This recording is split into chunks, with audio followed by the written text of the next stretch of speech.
Hi friends, అందరికి నమస్తే. Welcome back to my YouTube channel. ఇప్పుడు నిన్న ఆర్ఆర్బీ పీఓ ఫైనల్ రిజల్ట్ అనేది వచ్చింది. ఇప్పుడు నా రిజల్ట్ ఏమైంది అని చాలామంది అడిగారు. ఆఫ్‌కోర్స్ నేనే చెప్దాం అనుకున్నాను. ఇక్కడ ఒకసారి చూడండి. నాకు వచ్చేసి స్కోర్ వచ్చి 44.62 వచ్చినాయి. విచ్ ఈజ్ నాట్ క్వాలిఫైడ్ కేటగిరీకి అండ్ నేను అప్లై చేసిన స్టేట్‌కి అది సరిపోలేదనమాట. మా కేటగిరీ వచ్చేసి ఓబీసీ అనమాట నేను. ఇందులో 46.30 ఫైనల్ కట్ ఆఫ్ తీశాడు. అండ్ రిజర్వ్ లిస్ట్ వచ్చేసి 44.88 అనమాట. నాకు వచ్చింది 44.62. ఓకే, అంటే 0.26 దగ్గర అట్లీస్ట్ రిజర్వ్ లిస్ట్ కూడా పడలేదు. నేనైతే కొద్దిగా అంత హ్యాపీ అయితే లేను డెఫినెట్లీ. చాలా అసలు నిన్నంతా అసలు నేను ఏం మాట్లాడలేక అసలు ఎవరితో మాట్లాడలేదు నిన్నంతా.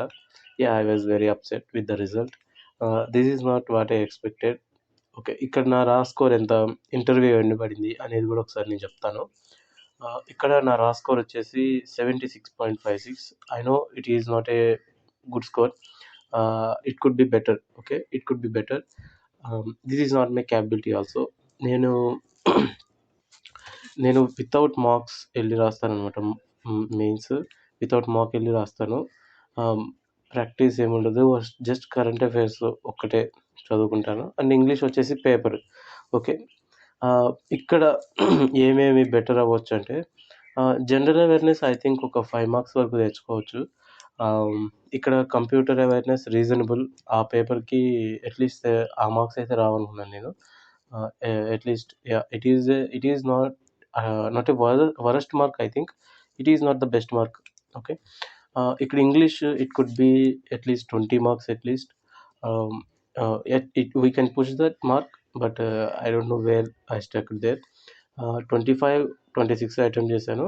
ఇట్ ఈజ్ అక్కడ పెట్టినంత వరకు ఇంగ్లీష్కి అయితే అది బెటర్ మార్కే. అండ్ నేను ఫస్ట్ కాడ నుంచి బిలీవ్ చేసేది reasoning and count are the best of my side. But అందులోనే చాలా ల్యాక్ అయ్యాను. ఇక్కడ 14.75 వచ్చేసి క్వాంట్లో వచ్చినాయి అండ్ రీజనింగ్లో 18 వచ్చినాయి. ఈ రెండు క్యాలిక్యులేట్ చేస్తే మనకి 32.75. దీన్ని మనము క్యాలిక్యులేట్ చేస్తే అంటే 5/4 కనుక వేస్తే మనకి 40.9 వస్తుంది అనమాట. అంటే అప్రాక్సిమేట్లీ 41 మార్క్స్. ఇందులో నా ఐటమ్స్ వచ్చేసి రీజనింగ్ 22 ఆర్ 23 పెట్టాను. ఓకే, 22-23 వరకు పెట్టాను. అందులో నాకు 18 అంటే 18 కాదు కదా, అది 1.25తో క్యాలిక్యులేట్ చేస్తాము. సో అట్లా. అండ్ ఇవి వచ్చేసి 20-21 పెట్టాను.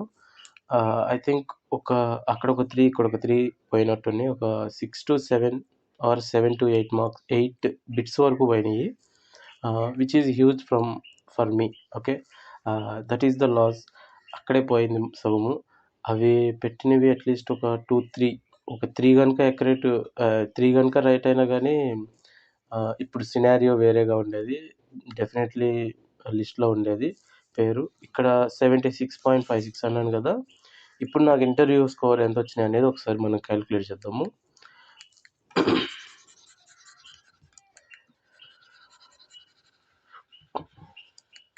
ఇప్పుడు నాకు 76.56 వచ్చినాయి. ఇందులో మనము 40% కనుక తీస్తే నాకు 30.62 వస్తాయి.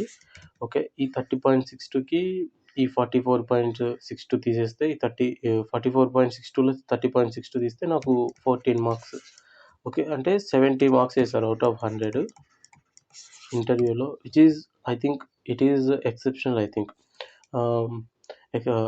Exceptional means best score. I think నేను ఎక్స్పెక్ట్ చేసింది అయితే ఒక 12 వేస్తారేమో, లేకపోతే ఒక 12 అరౌండ్ అనుకున్నాను. And I have shared you my interview experience and they are very impressed. నేను ఆ వీడియోలో కూడా అదే చెప్పాను. నా కమ్యూనికేషన్ స్కిల్స్కి ఏదో నాకు వచ్చిన దాంట్లో నేను మాట్లాడిన దానికి they are very impressed. So 70 marks it is not a bad mark I think in interview. They really pushed me, but end of the day it depends on mainly on mains marks, right? So ఇక్కడ ఎన్ని marks కనుక వచ్చుంటే either in interview or in mains marks లిస్ట్లో ఉండేవాడిని అంటే ఇక్కడ 76.56 నా mark కదా. ఇప్పుడు ఫర్ సపోజ్ 80 నుంచి 81 మార్క్స్ వరకు ఈ మధ్యలో కనుక్కుంటే డెఫినెట్లీ లిస్ట్లో ఉండేవాడిని. ఓకే, ఫస్ట్ లిస్ట్లో ఐ మీన్ సెలక్షన్ లిస్ట్లో ఉండేవాడిని. 80 కానీ 81 కానీ వచ్చింటే సెలక్షన్ లిస్ట్లో ఉండేవాడిని. అదే ఈ 14 మార్క్స్ కలుపుకొని.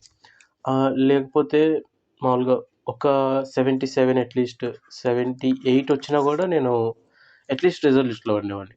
ఓకే, 78 అంటే మనకి 31 వస్తాయి అనుకుంటా. 31 + 14 అంటే 45. ఓకే, మనకి రిజర్వ్ లిస్ట్ వచ్చేసి 44.88 కదా. ఓకే, సో అట్లీస్ట్ దాంట్లో అన్నా ఉండేవాడిని. సో సో ఏది అవ్వలేదు. I was very upset with the result. అసలు మాటలు కూడా రావట్లేదు. And end of the day nobody cares about this. Only care about you selected or not. That is the main thing here. But end of the day, I'm not selected here. I'm a failure here. Okay, let's see what happened in the future. I think this is my last attempt. చూద్దాం మరి ఇంకా చేస్తానో లేదో preparation continuation అనేది చూద్దాం. And that's it. That's all of the video. And thank you for all your support. And that's it.